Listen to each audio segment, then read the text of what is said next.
The engine I've got on my stand for today's teardown should not be here. No, that doesn't mean I stole it off the back of a truck. It means that these are not supposed to fail. They're not supposed to go wrong. All of the problems with the earlier generation of this engine have been fixed and resolved by Toyota, allegedly. But yet here we are with the engine out of a 2016 Toyota Prius with a very disappointing 73,000 miles on it, and it's supposed to be bad. It was condemned and replaced at a Toyota dealership, and then I got it out of a core bin, which is why it's a little beat up on the front. But we're going to tear this thing all the way down, and we're going to find out what went wrong, why it failed, was it an external source? If there's one thing we've learned on this channel in the last 3+ years of teardowns, it doesn't matter how good or bad somebody thinks an engine is or how strong something is, there is someone out there that can break it. Was that the case with this engine? Did someone destroy it by neglect or abuse, or did something fail and cause this engine's demise? Well, that's what we're going to find out today. We're going to tear this whole engine all the way down, find out how bad it actually is, and maybe why it failed. This is the 2ZR-FXE, which is the hybrid version of the same 1.8-liter 2ZR-FE you can find in a similar generation Toyota Corolla. Because this is the hybrid version of this engine, it only produces 98 horsepower, which doesn't really sound like a lot for a late model Toyota, but it has an electric assist motor, which combined makes 122 horsepower, which is more than enough to get to the left lane on a highway and make somebody mad on their commute home. Now, because this is a hybrid engine, just because the car has 73,000 miles on it doesn't mean the engine ran the whole time. We don't really know the miles of the actual engine, but I promise you it's less than 73,000, which makes this even more disappointing. The very first thing I'd like to do is see if this engine turns over. Now, this doesn't have a traditional torque converter, so just because there's no torque converter on it and a flex plate on it, which there isn't, is not a good indicator of whether this engine is locked up or not. So let's find out. Oh, it turns. It goes all the way over, seems to.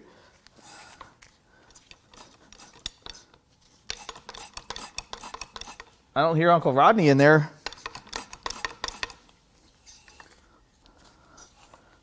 In fact, this feels pretty normal. Not a lot of compression though. And here, I'll prove it doesn't make a lot of compression. This is a quarter drive ratchet. Okay, now it feels like it's really strong.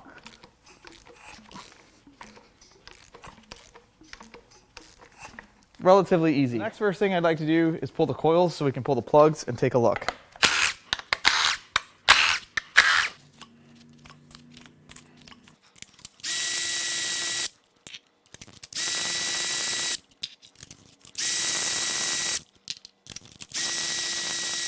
So here are the spark plugs, and the first thing that jumped out at me was the fact that these do not appear to be original, and I'm not sure what the interval is on the plugs, but 73,000 miles seems a little premature to me. I don't know, I could be wrong. Now they are iridiums, they are the right plug. Some of them look okay, and then this one is very fouled. It stinks of fuel. Doesn't look that great. This one also doesn't look that great. The outside 1 and 4 look pretty decent. No bent straps, no smashed electrodes, no signs of malice in the combustion palace yet. Next up, it's time to remove the intake manifold. So we're going to start pulling on stuff. See how that works for us. That looks nice. Got some stuff that's already been disconnected. A lot of times when you get these cores, parts have been swapped over from the original. That could be the case here. Let's go ahead and unbolt this EGR pipe. We'll just pull the pipe with the intake. Someone has already done me the solid and gotten the clamps off. Thanks for making it easier. Oh, there's another one down here. Much better. Now we'll start zipping some bolts out of the intake manifold. Oh, it seems pretty loose now. Let's give it a quick little tug. Oh, there's crankcase vent hose.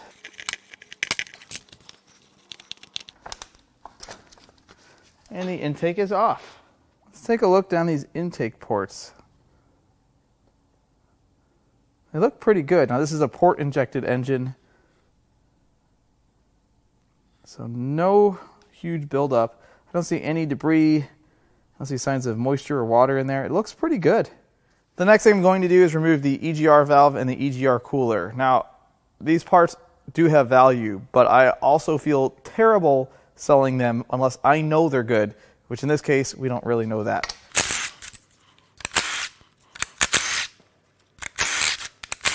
I don't know if that helped us.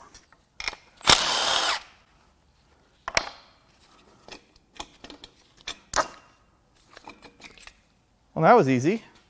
Now it's time to peel off the valve cover to see what the valve train looks like.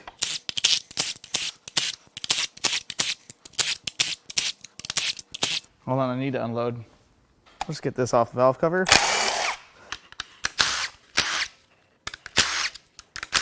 Now I don't know if I need to remove this variable valve timing solenoid, so we're just going to start prying on it.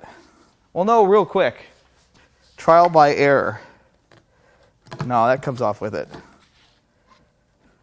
Although this appears to need to come off. Let's test that theory. Very much. What's behind the valve cover?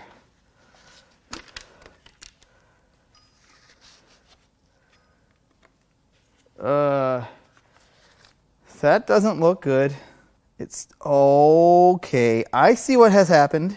Someone changed the oil and incidentally put tapioca pudding in here. That's not, no, it's not a good lubricant. It's tasty. It's just not lubricant that we need for an engine. So, we know this engine has milkshake, which is oil and water or oil and coolant mixed, but where's it coming from?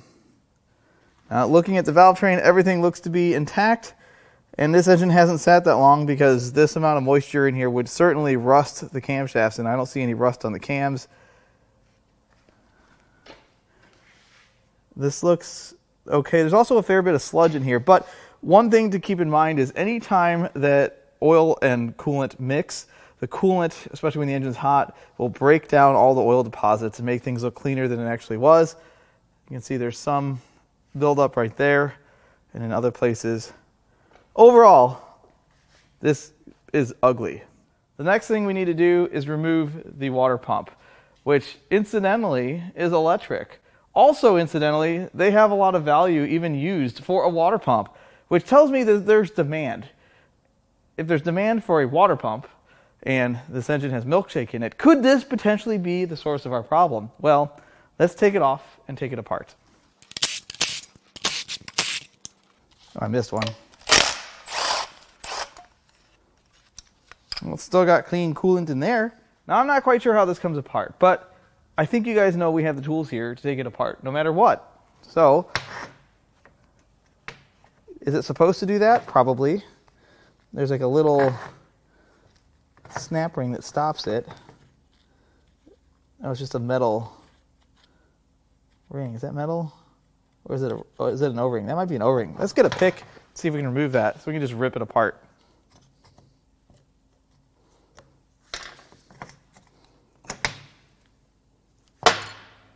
I don't know what that did, but okay. Now what? So that's essentially the armature, and it just spins on this fixed shaft.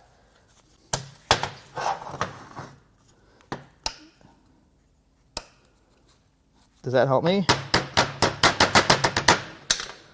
Let's try some stuff.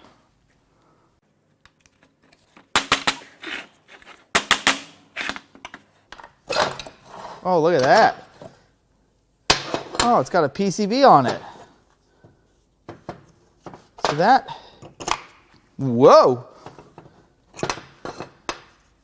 Now, I don't really see any major flaws with this. I don't even know what you would look for a bad one. Maybe some of you Toyota techs can chime in here. So in the last video I had with one of these electric water pumps, everybody said that they go bad all the time, and I guess this swells or something and stops the water pump, burns the motor up. That's just what the comments said. Whether that's real life or not, I tend to believe it, because most of the people in the comments know what they're talking about, believe it or not. I have to hand it to you guys. You guys really have a lot of answers. And I'm not being sarcastic for once. I'm being truthful. So what do you think? Is this a good one? Is this a bad one? Either way, I ain't selling it. Next, let's get the crank pulley off. We'll use our weighted socket, not that we need it. This should slide right off. It should slide right off. It doesn't slide right off. Blue. Most things slide off with blue. Next, we're going to tickle the timing cover. We're going to start with the motor mount bracket. Since the impact gun is already loaded with the 14, we're going to take those out of the timing cover. I think that's it for 14s. Now for some 12mm headed bolts. Oh, this one's behind this bracket. There's the oil filter housing. We'll get that off in a second when I'm prepared. Let's get the oil filter off. Nope. Yep. Let's see what comes out of this thing. It's really dented, so I may not be able to get it cut to get the element out, but we'll see. Anything? That's not oil. I can't believe it. Let's unbolt the oil filter housing. Now we have a few 10mm bolts to take out and one 12 that was hiding behind here. That doesn't do anything. That doesn't do anything. That does something. Now the cover should pop right off. Let's see, do they leave you with a place to pry? Oh yeah.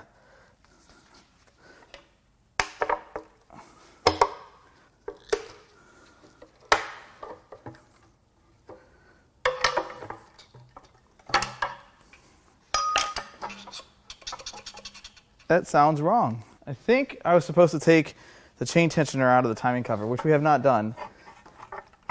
And I am not going to do. It is right there. That was the sound we were hearing. All right, I'm done with that. There's some varnish on here, but it's not too terrible. So here's the timing system. It's pretty simple. You got your fixed exhaust gear, variable valve timing intake gear, the phaser as such. And here are your guides. They all look pretty good. I don't see any missing sections, no chunks. But you can definitely tell there's some tapioca pudding just tucked in the corner here in the webbing. Here's your oil pump chain. Tensioner for that. It's just spring loaded, nothing fancy. These are very simple. Let's start peeling the timing system off. We're going to start with this rail.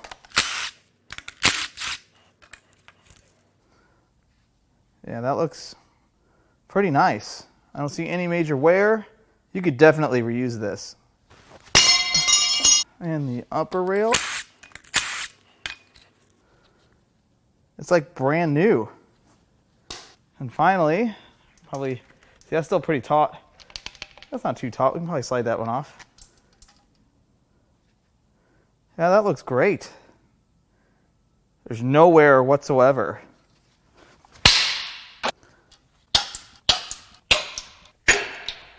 I knew that was going to happen, and I still did it. Gotta watch your fingers when you do that. But look at that chain. Woo boy. Now it's time to pull the camshafts. Now this has essentially like a cam tower. So the cam caps, or craps as you will, bolt directly to the cam tower, which bolts to the cylinder head. So that way if the camshafts or the cam caps get wiped out from low on oil or some other issue, you can just replace the tower and the cams and not have to pull the cylinder head. Although if that were damaged, likely the bottom end had damage too. So let's just start cramming these cram caps off.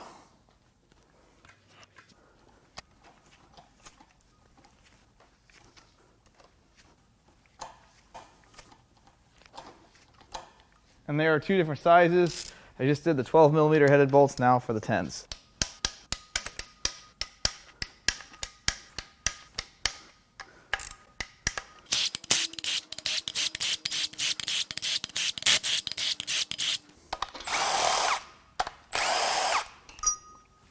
Whoopsies.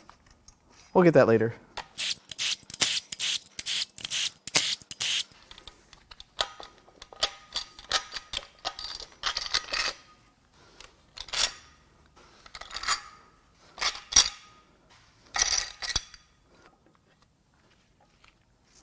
So let's take a look at the journals. Now, at the very front of the head, you have replaceable bearings. There's some of that pudding.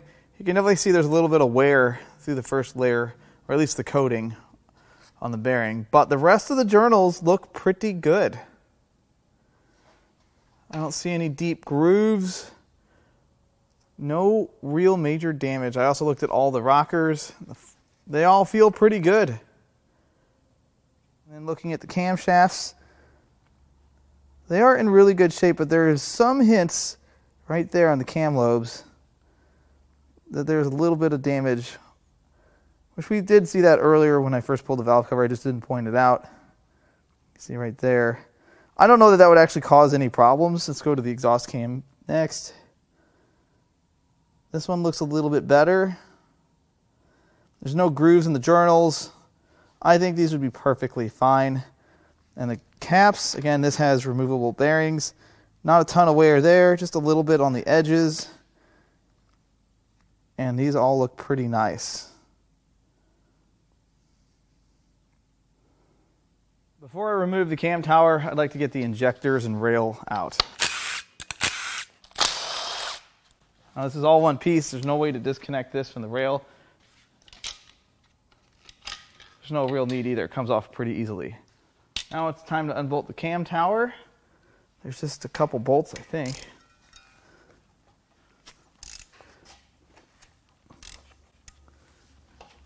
I guess it's just those two bolts.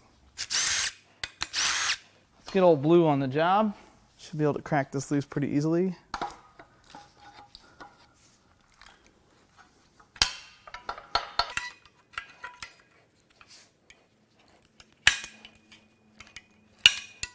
There we are. Before I turn this thing at an angle so I can pull the head bolts out easier, I'd like to point out that the intake valve springs have a little bit of blue paint and the exhaust have a little bit of red paint or pink paint, which I think is awesome. It's cool. It's hot.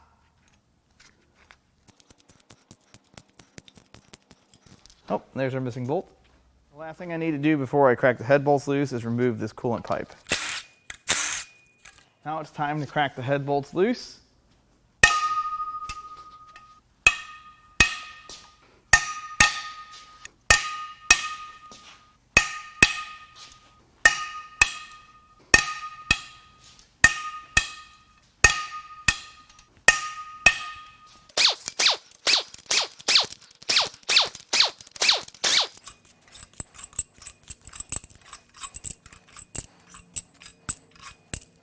Let's see what the block looks like under the head.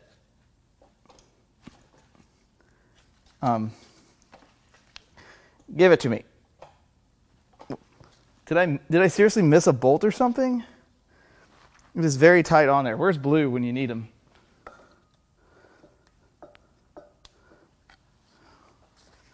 It's just got some very strong dowels. I think I can get it now. Leaking a little bit of coolant, totally normal.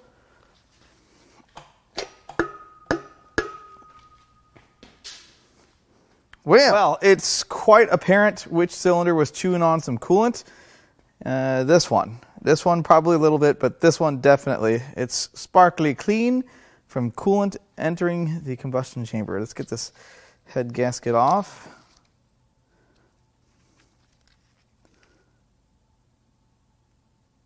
And I see a little bit of deformation here and here. Unless it breached it in this area. I don't see anything too, well, yeah, right there. Between cylinders. Remember when I was turning it over and I said it didn't have a lot of compression? And these engines really don't have a lot of compression. But I bet you that was a culprit. It doesn't really look that bad, to be honest with you.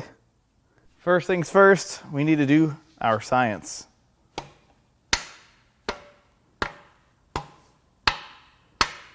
I think we're good. Let's take a look at the short block here. I don't see a ton of vertical wear. There's some. There's definitely some. It's nothing that I would really be terribly concerned with. And then obviously, because this one's all clean, it had coolant entering the combustion chamber. That's why it's all clean. Apparently, it's a fan. I don't really see any other issues. Now this one is too kind of clean here. And I was looking at the block surface. I didn't see any cracks or notable deformation. That one's got some vertical wear too. It doesn't look too bad. And I combed over the cylinder head really closely. As you can see, that combustion chamber is sparkly clean. I didn't see any cracks in it, but I think in this area here is where it was breached.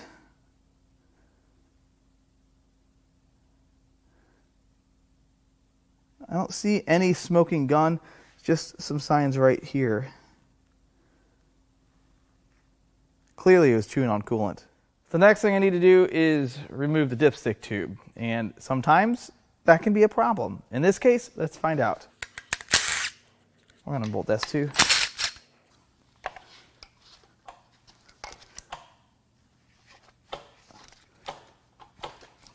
Okay. It's going to be like that, huh? Oh, that could have felt better, but it's out. So we're going to rotate this engine upside down to see just how much milkshake we actually have.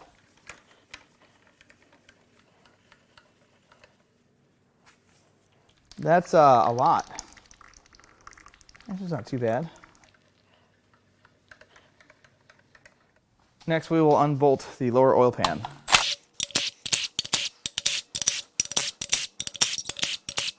A job for blue, I think. But I know what you're saying. You're bending up the pan. First off, no value. Second off, I don't care.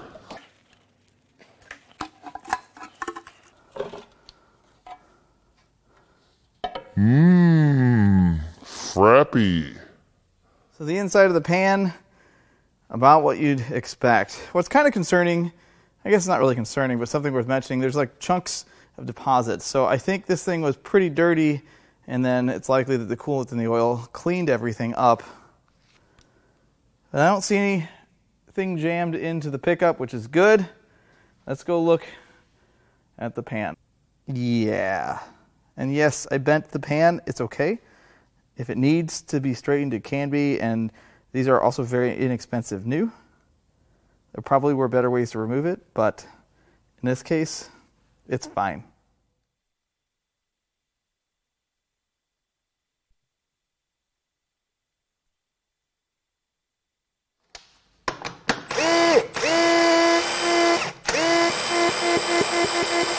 That's fun.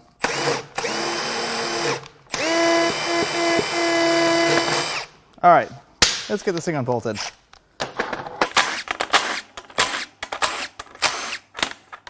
Problem I've created though, let's use my hammer here. It's not really a problem. There's that housing. Now that the nut is on there very firmly, I'm gonna have to ruin this. Wait, what is all that junk? Oh, it's crud. Fixed it. All right, let's take a look at this oil pump. It looks pretty good. Doesn't look like a bunch of material has gone through it. A little bit of wear on the outside. Sides look pretty good. And on the inside, it looks good as well. Side of the housing has just the slightest bit of wear right there. Rest of it looks nice.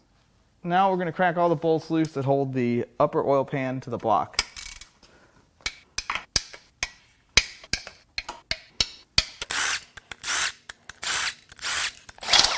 Perfect.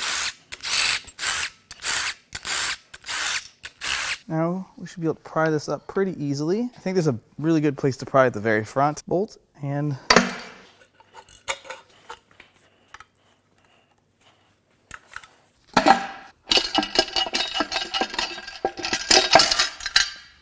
we're out. This is what the inside of the crankcase looks like with the upper oil pan removed. It looks pretty clean. It's a very simple engine. I don't see any signs of concern. You might notice there's some discoloration, some bluing at each journal, but that's not from after the crank was made. That's from when the crank was made. I don't think we're going to find any issues with bearings inside of this, but we're going to take the whole thing apart just to be sure. I'm going to rotate this engine over one more time just to dump all of the milkshake out of it. There's a bunch sitting in the pistons. Yummy.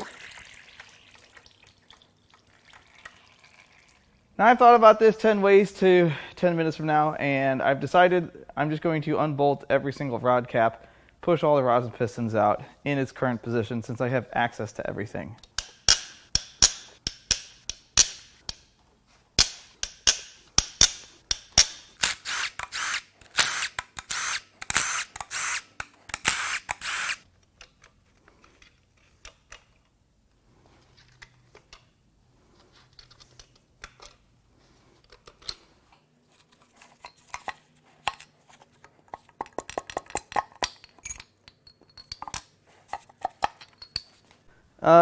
That was interesting. You'll see.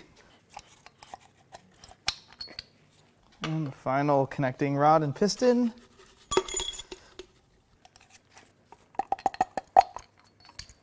And last, it's time to unbolt all the main caps.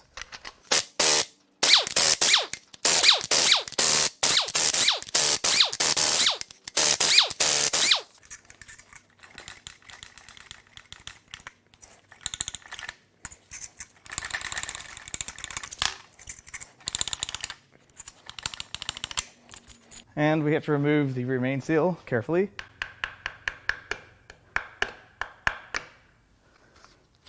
And now we can lift the crankshaft. Let's start with the rod bearings. So they look pretty good. One little groove there. Now this one's got some odd wear on it. We'll get to why that is in just a second. Cylinder 3 looks nice. Cylinder 4 looks pretty good. So the rods and pistons, well, I think you can kind of see what's wrong here. Hold on a second. Did you miss it? Here, let me get close for you. We got a bent rod. How much coolant does an engine have to consume to bend a rod? Well, I'm not sure of that answer. Some of these rods look good. Pistons all have minor wear, but again, it's really not bad. This was a rather low mileage engine, or at least the car was. You also have to consider the usage type of a Prius. If it's a lot of city driving, it can get pretty carboned up, which is why you could see that. And especially on a hybrid where the engine's not really running at slow speeds and it just turns on at higher speeds or higher throttle inputs. That piston is nice and clean. That rod is nice and bent. I did not expect to find a bent rod in this engine.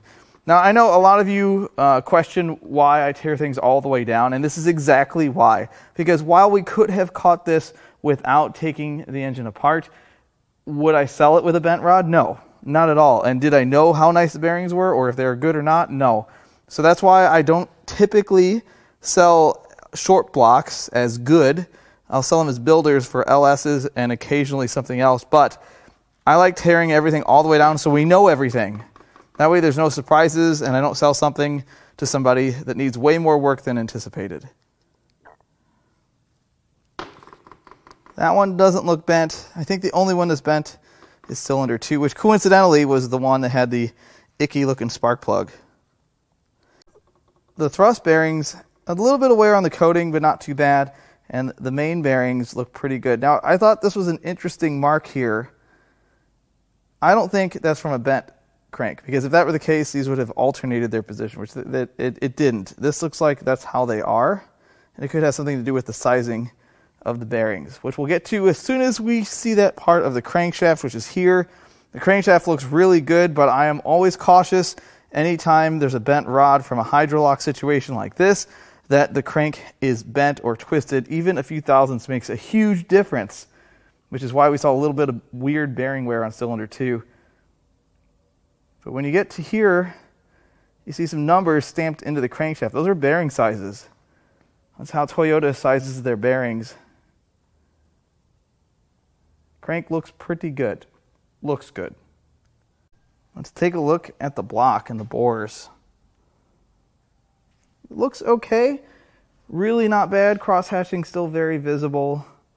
Here's the cylinder with the bent rod. A little bit more wear. But I don't see anything super alarming. I was looking for cracks. I didn't see anything like that. You know, another way for coolant to enter the combustion chamber. I don't see it. The rest of these bores look really nice. This is definitely a buildable block. It should be checked, of course, but I don't see any major things wrong with this. We didn't see a glaring problem with the cylinder head or head gasket. Yes, it doesn't look good. It looks like it's been breached, but how does it breach so bad that it bends a rod? Did it suck in water and also get into the crankcase at the same time? I suppose that is possible, but there's one thing that we need to check. I have an idea. Now, I'm not pointing fingers yet. We're just here to eliminate some stuff. So let's take a closer look at both the EGR valve and the EGR cooler. So there's lots of corrosion where the EGR cooler bolts to the EGR valve. That is a sign of moisture. Now, that doesn't mean that it is moisture from coolant. It could be condensation from the exhaust, or it could be from this. And this doesn't really...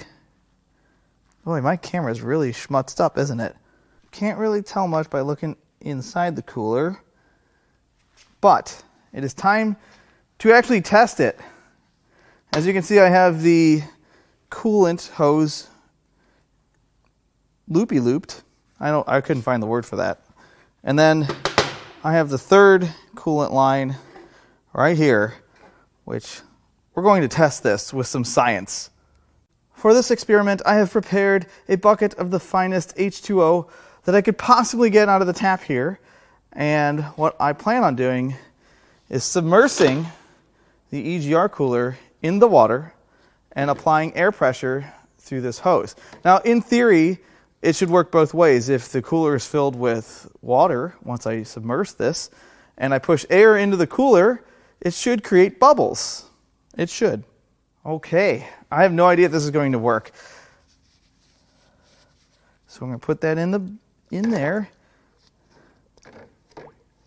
And we're going to get all the bubbles out of it. It means the water occupies all the space. Now, I am using shop air, which is slightly more than your cooling system would see by a factor of probably 11 or 12. But we're going to go nice and easy on it.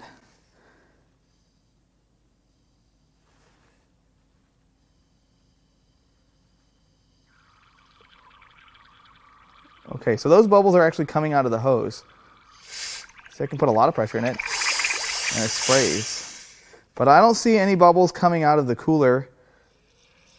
It's coming out of the hose connection, which, if it's enough to come out of the hose connection, which I suppose, let's adjust that clamp to where it's in the factory location. Okay, put that back in there.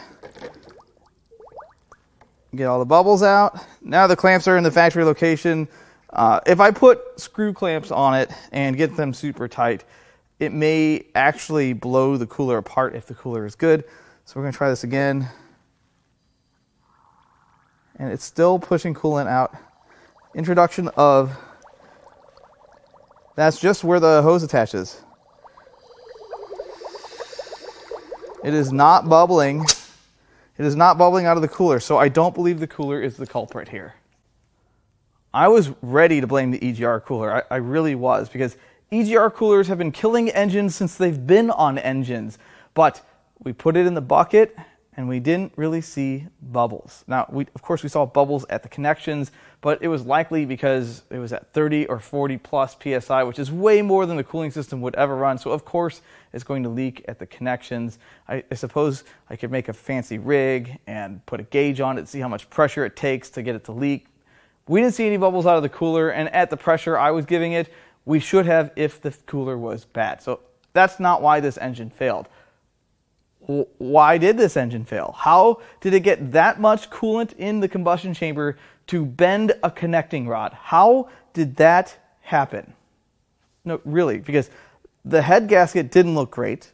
The cylinder head didn't look great, but it wasn't like some of the head gaskets we've seen on this channel where there's massive gaps, there's deformities in the MLS gasket. We didn't really see that much. Maybe the head is very warped, which is possible. I don't really have a good straight edge here, and what I've used in the past is not really the tool. It's not right. That's not the right tool. I need to get a straight edge for the channel. Either way, it didn't seem to me that there was an obvious failure that would lead that much coolant in the combustion chamber to bend a rod. So maybe it sucked in water. But if it sucked in water, how did it make milkshake in the engine? And we didn't see any rust anywhere in there. I have questions. This doesn't really make sense to me. So what do you guys think? What do you Toyota techs think? Was this thing overheated? Was there an outside source? Maybe they hit something, busted the radiator, and kept driving. Maybe they never changed their coolant and it turned acidic, which you should definitely change your coolant at the desired or even sooner than desired intervals, because it does turn acidic and it does cause damage. This engine shouldn't have died. It's got 73,000 miles on it. It's way too premature for one of these things to fail. But is this a common failure? I don't know. I asked the guys at the Toyota dealership that this engine came back from, and they said, we don't know. So I don't really have any more details for you. But I do have plenty of parts. So if you'd like to buy any of the parts out of this engine, either for your desk, the bent rod would be cool, but I only have one.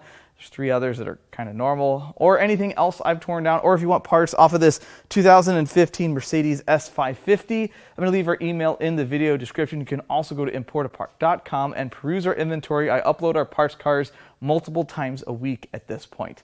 I really hope you enjoyed this teardown as always. I love all the comments, all the feedback, and even the criticism. I love it all, and I'll catch you on the next one.